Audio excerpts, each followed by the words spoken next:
என் தங்கப்பிள்ளையே, உனக்கு அதிர்ஷ்டம் என்ற ஒன்று இருக்குமானால் இன்றே என் வாக்கினை நீ கேட்டு விடுவாய். உன்னுடைய துரோகியின் இல்லத்திலிருந்து முக்கியமான செய்தியினை உன் அம்மா கொண்டு வந்திருக்கின்றேன். நிச்சயமாக கேட்டு முடித்து விட்டால் மனமகிழ்ச்சி அடைவாய்.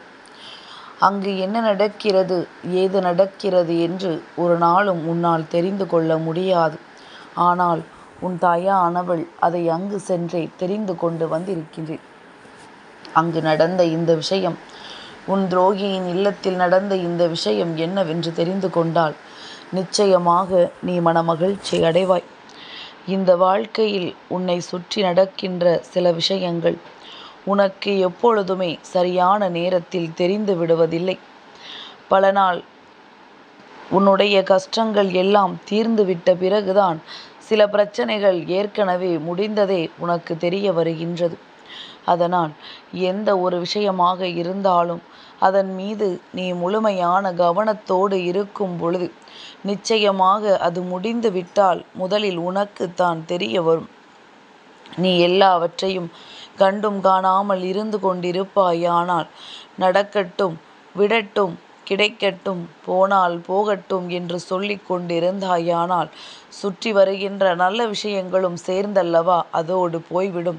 அதனால் அதன் மீது உனக்கு மிக பெரிய ஈடுபாடு இல்லை என்றாலும் அதன் மீது கவனம் என்ற ஒன்று இல்லாமல் நீ ஒருபொழுதும் இருக்கக்கூடாது.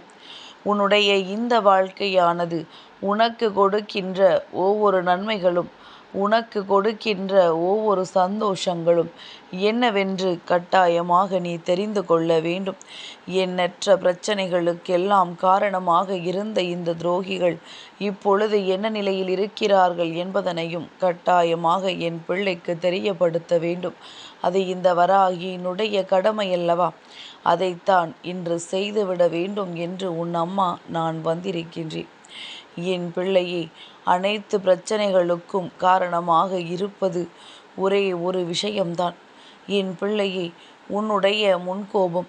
சட்டென்று எதற்கும் கோபப்பட்டு விடுகின்றாய். என்ன விஷயம் என்று பொறுமையாக நின்று ஒரு நாளும் நீ கேட்பதில்லை. எதிரில் இருப்பவர்கள் என்னதான் சொல்ல வருகிறார்கள் என்று ஒரு நாளுமே நீ சிந்திப்பதில்லை.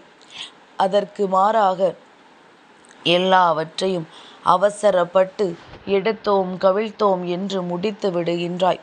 இந்த விஷயங்கள் எல்லாம் உன் வாழ்க்கையில் நிச்சயமாக நீ எதிர்பாராத பல முடிவுகளை உனக்கு கொண்டு வந்து தந்து விடுகின்றது. இப்படியெல்லாம் நம் வாழ்க்கையில் நடக்கும் என்று நாம் கனவிலும் கண்டதில்லையே என்று சொல்லி என் பிள்ளை மனதால் வேதனைப்பட்டு நின்று கொண்டிருக்கின்றாய். சரி, முதலில் உன்னுடைய முன்கோபத்தை எடுத்து விடுவோம். அது இனி உனக்கு இல்லை. எந்த விஷயத்தையும் நீ பொறுமையாகத்தான் கேட்பாய். என்ன நடந்தாலும் அதில் உண்மை என்னவென்பதனை நீ தெளிவாக தெரிந்து கொள்வாய். அதன் பிறகுதான் சற்று பொறுமையாக இருந்து நீ யோசிப்பாய். இதை முதலில் புரிந்து கொள்.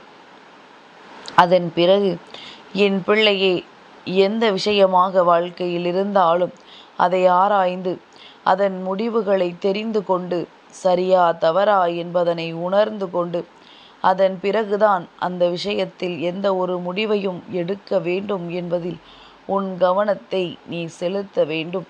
சுற்றி இருக்கின்றவர்கள் என்ன சொன்னாலும் அதை நாம் பொறுத்து கொண்டுதான் அங்கிருந்து கடந்து செல்ல வேண்டும் என்பதனை முதலில் புரிந்து கொள்.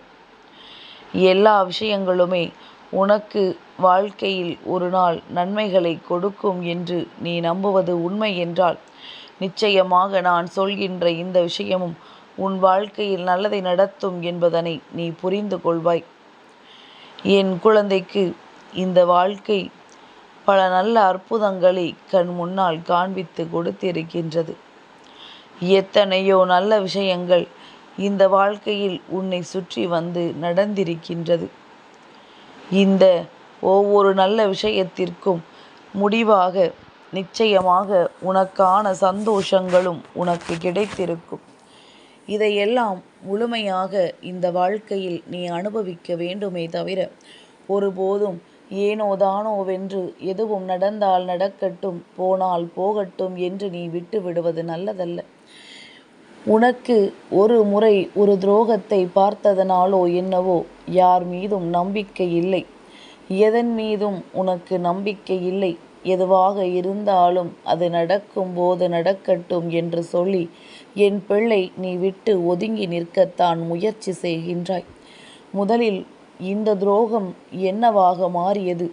இந்த துரோகத்திற்கு என்ன நடந்தது? இவர்கள் செய்த துரோகத்தை தெய்வம் அமைதியாக பார்த்து கொண்டிருந்ததா என்பதனை நீ இந்த நொடிப்பொழுதாவது கட்டாயமாக தெரிந்து கொள்ள வேண்டும். என் பிள்ளையே, எதையும் இங்கு யாரும் வேடிக்கை பார்க்கவில்லை. அதிலும் குறிப்பாக தெய்வமானது உன் வாழ்க்கையில் இத்தனை பெரிய பிரச்சனைகள் நடந்துவிட்ட பிறகும் அதை வேடிக்கை பார்க்க ஒரு நாளும் நினைக்கவில்லை. அதற்கு மாறாக இந்த வாழ்க்கையில் உனக்கான பல பிரச்சனைகளிலிருந்து உன்னை மீட்டெடுக்க தெய்வம் துணிந்து வந்ததுதான் உண்மை. அப்படி தெய்வம் யோசித்த பொழுதுதான் உன்னுடைய வாழ்க்கையில் இருந்த இந்த துரோகத்தை எல்லாம் வேரோடு அழிக்க முடிவெடுத்து விட்டார்கள்.